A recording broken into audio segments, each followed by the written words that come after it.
الحمد لله الذي جمعنا ونسأله أن دائما يجمعنا بالصلاة على سيد الأكوان سيدنا محمد صلى الله عليه وسلم في هذه الساعات التي نستشعر فيها ورود روح الحبيب محمد صلى الله عليه وسلم في مثل هذه المجالس، لأنه قال: من صلى علي صلاة إلا رد الله روحي حتى أرد عليه السلام. صلوا على محمد. Alhamdulillah, segala puji bagi Allah Subhanahu wa taala yang telah mengumpulkan kita, dan kita memohon kepada Allah Subhanahu wa taala agar tetap Allah Subhanahu wa taala selalu mengumpulkan kita di tempat yang mulia seperti ini, di acara yang sangat mulia, acara bersama-sama kita bersalawat kepada Nabi Muhammad SAW. Dan kita berkumpul di tempat ini tidak ragu lagi bahwasannya tempat ini datang Nabi kita Muhammad SAW dengan rohnya yang sangat mulia. Karena Allah Subhanahu wa taala, karena Nabi Muhammad SAW bersabda, tidaklah memberi salam kepadaku seseorang daripada umatku kecuali Allah Subhanahu wa taala akan mengembalikan ruhku ke dalam jasadku sehingga aku membalas salam orang tersebut. فهنيئا لمن فتح بيته أو كان شارعه تتلو فيه الصلاة على سيد الأكوان محمد. هنيئا له بورود هذه الأرواح الطيبة وهروب الأرواح الشريرة ببركة هذه الصلوات وبركة هذه المجالس المباركات التي أكثر ما تخاف منها أعداء الإسلام، أكثر ما تخاف من هذه الاجتماعات الإسلامية. Alhamdulillah, kita dikumpulkan oleh Allah Subhanahu wa taala. Alangkah beruntungnya bagi siapapun yang telah membuka rumahnya atau membuka jalan-jalan yang mana di sana dibacakan daripada salawat kepada Nabi Muhammad SAW. Karena di majlis-majlis seperti ini kita merasa kehadiran daripada arwah, daripada roh-roh yang baik, daripada arwahnya para anbiya dan aulia, dan akan hilang dari tempat-tempat yang dibacakan maulid Nabi Muhammad atau yang dibacakan salawat kepada Nabi Muhammad SAW, syaitan-syaitan dan roh-roh yang jahat. فشهود ابن آدم يعني الذين يشهدون له يوم القيامة الزمان، كل ساعة وكل لحظة وكل زمن مثل هذا الزمن نعمل فيه خير، في ذكر، في صلاة على النبي صلى الله عليه وسلم، يكون شاهدا لنا يوم القيامة، وتمر علينا هذه الساعة التي نحن فيها خزانة مليئة من نور، بخلاف الساعة التي قضاها بعض الناس في المعاصي والمخالفات والعياذ بالله. في هذه اللحظة تمر عليهم خزانة مظلمة فيتقطعون حسرة لأنهم لم يعمروها بشيء. Dan yang akan menjadi saksi kita nanti pada hari kiamat di hadapan Allah Subhanahu wa taala, salah satunya adalah masa atau waktu atau zaman, yang mana masa atau waktu atau zaman itu dipergunakan oleh seseorang untuk kebaikan. Misalkan ketika kita duduk di majelis yang mulia ini, majelis selawat, majelis maulid, nanti di hari kiamat waktu ini akan bersaksi di hadapan Allah Subhanahu wa taala kalau di saat itu kita memakmurkannya dengan selawat kepada Rasulullah SAW. Dan kita akan ditampakkan sebuah peti setiap waktu yang berlalu pada manusia.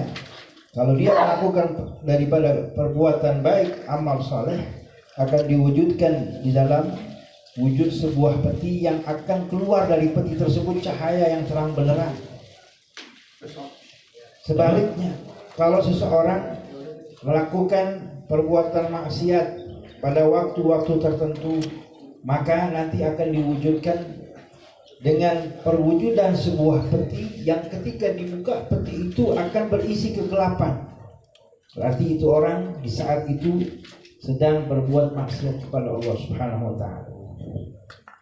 ومما يشهد أيضا لنا يوم القيامة المكان، أي مكان نعمل فيه خير يكون شاهدا لنا يوم القيامة، مثل هذا المكان، مثل بيوتنا نعمرها بذكر الله والصلاة على رسول الله محمد صلى الله عليه وسلم، تشهد لصاحبها يوم القيامة بهذا الخير. وأيضا على العكس بعض الناس يعمرون بيوتهم والعياذ بالله بالأصوات الشيطانية، بالجلسات والأشياء التي تغضب الله، فتكون شاهدا عليه من هذه المعاصي يوم القيامة أيضا. فدائما نجعل أوقاتنا ونجعل بيوتنا عامرة بذكر الله وذكر الصلاة على رسول الله، ولو حتى بالمسجل وغيره، فتهرب الشياطين وتأتي دائما ملائكة الرحمن. Dan juga yang akan menjadi saksi seseorang nanti pada hari kiamat adalah tempat yang di sana dikerjakan daripada amal-amal saleh, tempat yang diisi dengan majlis-majlis kebajikan, majlis-majlis kebaikan seperti majlis selawat kepada Rasulullah SAW, majlis maulid dan sebagainya, nanti akan bersaksi di hadapan Allah Subhanahu wa taala akan kebajikan orang tersebut. Sebaliknya, tempat yang diisi dengan perbuatan-perbuatan maksiat yang diperdengarkan di tempat tersebut, suara-suara lantunan, suara-suara setan seperti nyanyian dan sebagainya, maka nanti tempat itu akan menjadi saksi yang memberatkan ia di hadapan Allah Subhanahu wa taala.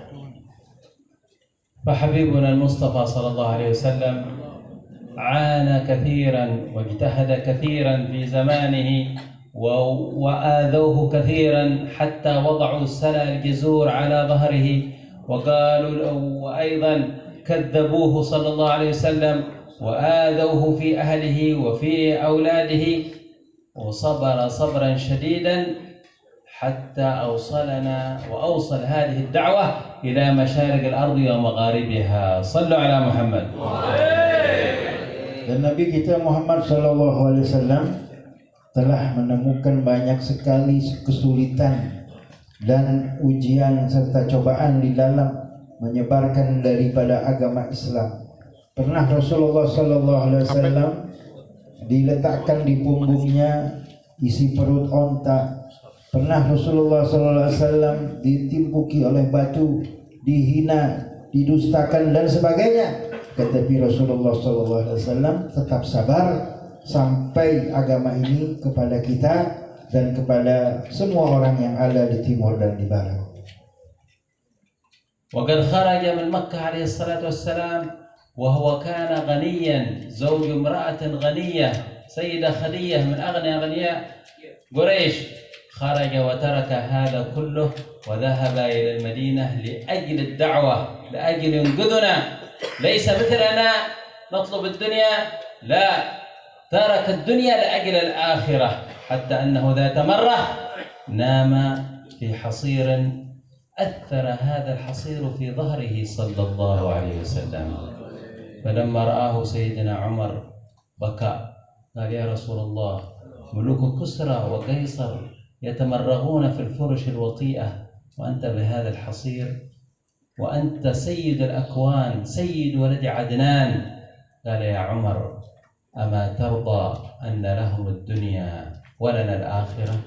لهم الدنيا ولنا الآخرة. وهكذا شأن الدعاة وشأن من يتبع رسول الله. Dan Rasulullah SAW ketika di Mekah adalah seorang yang kaya raya. Beliau adalah suami seorang saudagar Sayyidah Khadijah radhiyallahu taala anha. Akan tapi semua kekayaan yang ia miliki ia tinggalkan di Mekah untuk berdakwah menuju kota Madinah Al-Munawwarah. Semua itu ia tinggalkan semua daripada kenikmatan dunia untuk berdakwah di jalan Allah Subhanahu wa taala. Dan suatu ketika Rasulullah sallallahu alaihi wasallam tidur di atas sebuah tikar, yang mana tikar ini sampai membekas di badannya Rasulullah sallallahu alaihi wasallam, memberi bekas di punggungnya Rasulullah sallallahu alaihi wasallam karena saking kasarnya daripada tikar tersebut. Ketika Sayyidina Umar bin Khattab radhiyallahu taala anhu melihat hal seperti itu, ia menangis. Kemudian ia berkata, wahai Rasulullah, pembesar Romawi, pembesar Persia, raja Romawi, raja Persia, mereka tidur di kasur yang empuk, sedangkan engkau adalah penghulu semesta alam, tidur di atas tikar sampai berbekas di punggungmu. Dijawab oleh Rasulullah SAW, wahai Umar, apakah engkau tidak suka kalau seandainya dunia untuk mereka dan akhirat untuk kita? أفلا نستحق أن نجتمع للصلاة على مولده صلى الله عليه وسلم وحضور مولده؟ يستحق ذلك صلى الله عليه وسلم. فهنيئا لكل من فتح بيته، لكل من سخر ولده، لكل من سخر نفسه في الدعوة واجتماع الأمة في الصلاة عليه وتعليمهم شؤون دينهم، فهنيئا له من الحبيب محمد. Oleh karena itu sangatlah pantas bagi kita di saat ini mengenang daripada baginda Nabi Muhammad sallallahu alaihi wasallam. Sangatlah pantas bagi kita yaitu membacakan selawat kepada Nabi Muhammad sallallahu alaihi wasallam, karena dialah Nabi Muhammad sallallahu alaihi wasallam yang telah berkorban jiwa dan raga serta harta supaya kita semua dapat mengenal Allah Subhanahu wa taala. اللهم ببركة هذه الاجتماعات، ببركة هذه التجمعات، نسأل الله أن يجعل اجتماعنا هذا اجتماعا مرحوما، وتفرقنا بعد تفرقا معصوما، ولا يجعل فينا ولا معنا شقيا ولا محروما. اللهم بارك لنا في شيابتنا وطول أعمار بخير وعافية، وكل الحاضرين يقضي حوائجهم الظاهرة والباطنة يا رب العالمين. اللهم ببركة هذا المكان الاجتماع أن تجعل هذا المكان معمورا بالصلاة على سيد ولد عدنان، وأن تبارك لحبيبنا سالم ولابنه حسن ولكل ذريته بالخيرات والبركات والمسرات ورؤية سيد الكائنات. وصلى الله على سيدنا محمد وعلى آله وصحبه وسلم. الحمد لله رب العالمين. Beliau menutup dengan doa-doa, mudah-mudahan Allah Subhanahu wa taala mengabulkan semua doa kita. Amin ya rabbal alamin. Assalamualaikum warahmatullahi wabarakatuh.